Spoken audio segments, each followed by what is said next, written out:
We've walked tens of thousands of miles together. We went out on the road for 5 days and I gained 8 pounds one time. People often ask me, what's the biggest story you've ever done? And it's kind of a flip answer, but to some extent it's true. I say the next one.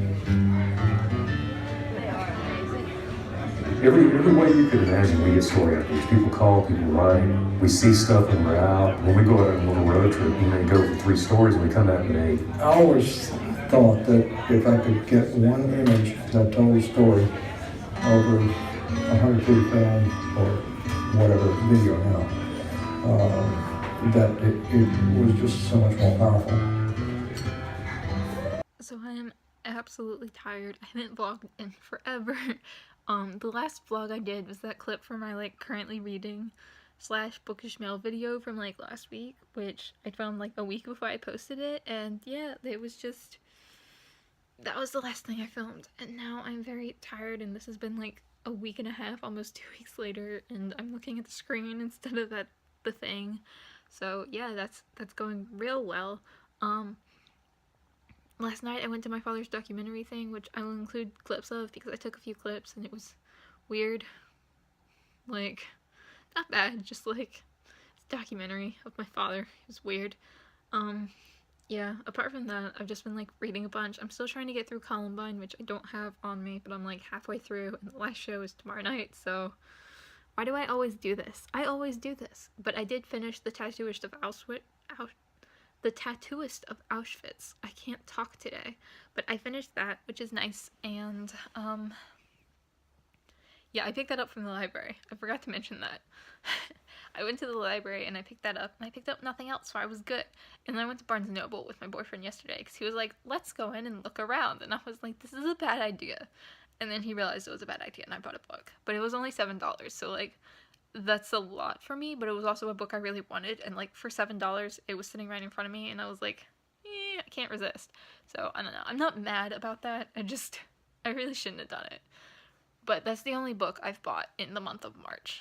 That's the only book I've bought since the beginning of February, since I went on that big book buying binge in February. So yeah, that's pretty decent for me. I finished 10 books so far this month, and I have 3 more that I really need to finish by the end of the month, so fingers crossed. I'm trying to think of what else I had to say. I'm super behind on filming reviews. I have 3 book reviews to film, and that's only because 2 of the last 5 books I'm not doing reviews for.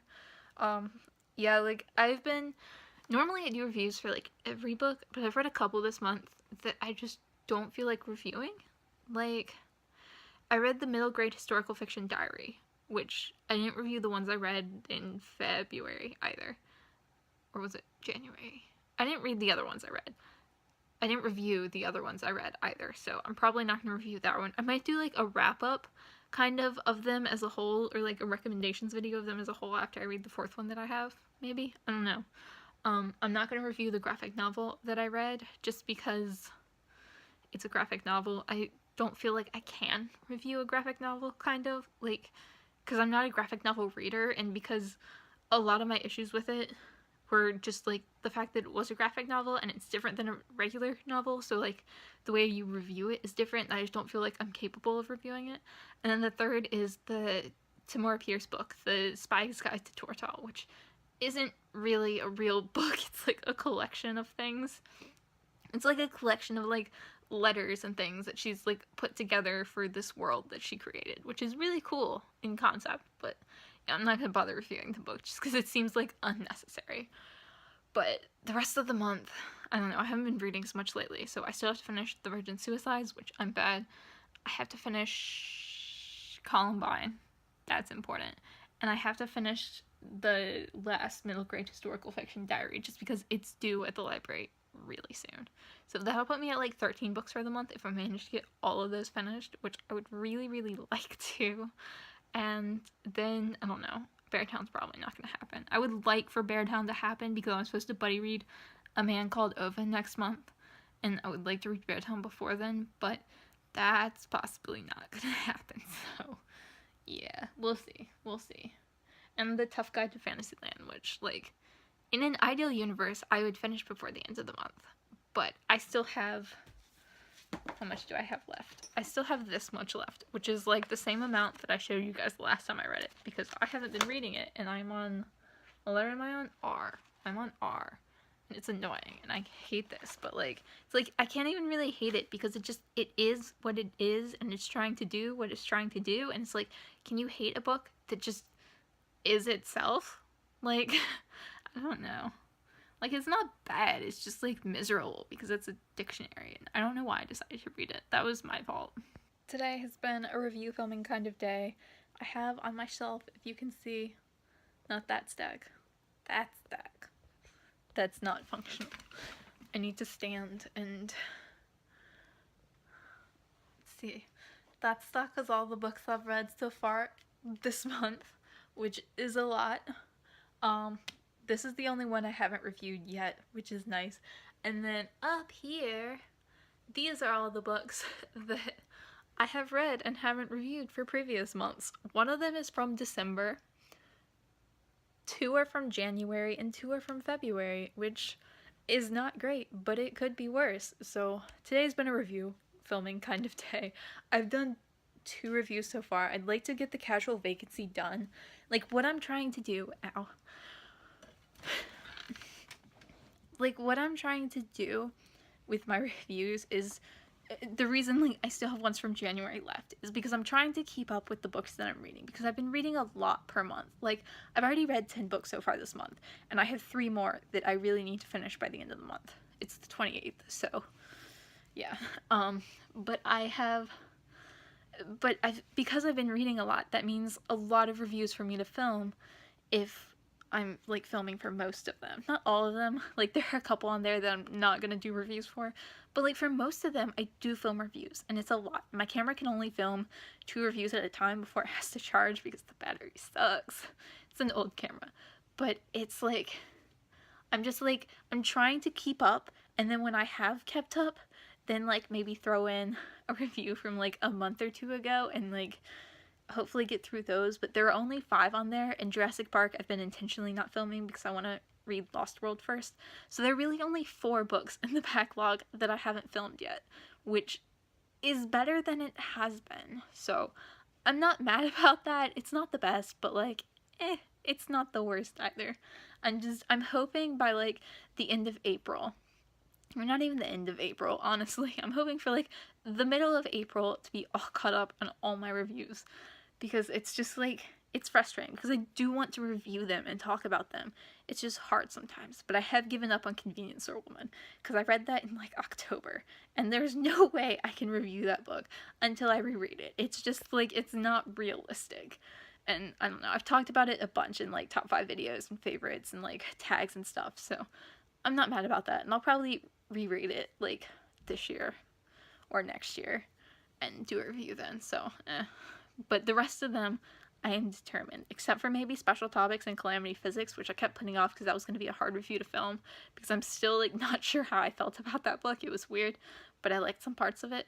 But yeah, I'm trying to stay caught up, if nothing else. So I grabbed Girl in Pieces from the library today. I don't know exactly why, but I did, so I guess I will read this at some point. It's been on my TBR for a minute, but it's one of those TBR books that I never like fully intended to read. But like now I have it, so I'm reading it. So there's that. I don't know, it's about mental illness or some stuff, but like it's YA contemporary, issue driven, all that good stuff. Wow. But yeah, I don't know. I was just feeling like getting a book, or getting like, honestly, I just wanted to go to Diversity and buy a box of books. But that is bad, and I don't need to be doing that right now. So I went to the library and got a single book instead. So that's nice. I also got offered a book for review, and it's actually a book that I'm like really down to read. So that's exciting, and I'm happy about that. I just have to email back. That's stressful. And be like, yeah, I want this book. Please give it to me, and I'll review it. And then hopefully like I'll like it and not like feel bad about giving it a bad review. But I don't know, it looks really interesting, and I think it was one that I already wanted to read kind of. So like hella down.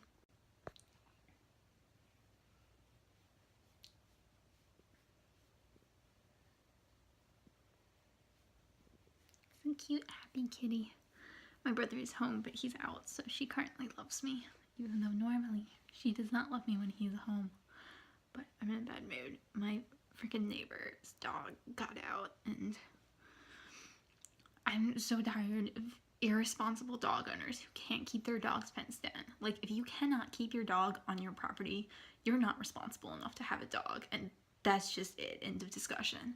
Because, like, we've had this problem on both sides of us now with both neighbors who have big dogs. Well, not like huge, like, Mastiff dogs, but, like, big dogs, considering we have a 10-pound dog, that have come into our yard and, like, harassed us, and we've had to, like, call people to, like, come remove their dogs from our yard, and they're always like, oh, it's okay, like, he's a nice dog. Like, I don't care if your dog is nice. I don't know it, so, like, I'm not gonna go up to a strange big dog and, like, be like, hey, are you nice or not? Because I'm not gonna risk getting bit. Second of all, my dog is not nice. If another dog comes into our yard while my dog is in the yard, my dog's not gonna be like, ooh, yay, friend. My dog is gonna be like, this is a fucking attack dog.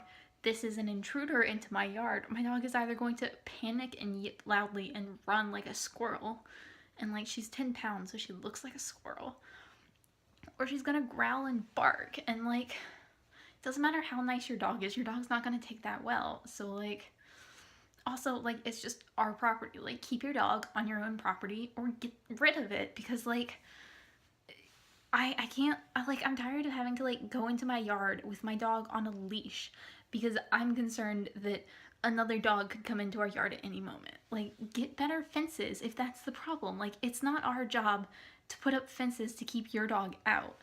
Like, my dog has never escaped. Like, we're always very careful with her because, like, she's tiny. We can't afford to let her escape and run around, and, like, it's just the most frustrating, annoying thing because there's so many just, like, irresponsible dog owners who don't see why it matters, and, like, it's happened multiple times, and, like, nothing ever changes, and it's like, get a better fence. Like, be responsible for your fucking dogs, or I'm gonna call animal control on them. Like, that's just it. Like, keep them on your property. It's unbelievably frustrating.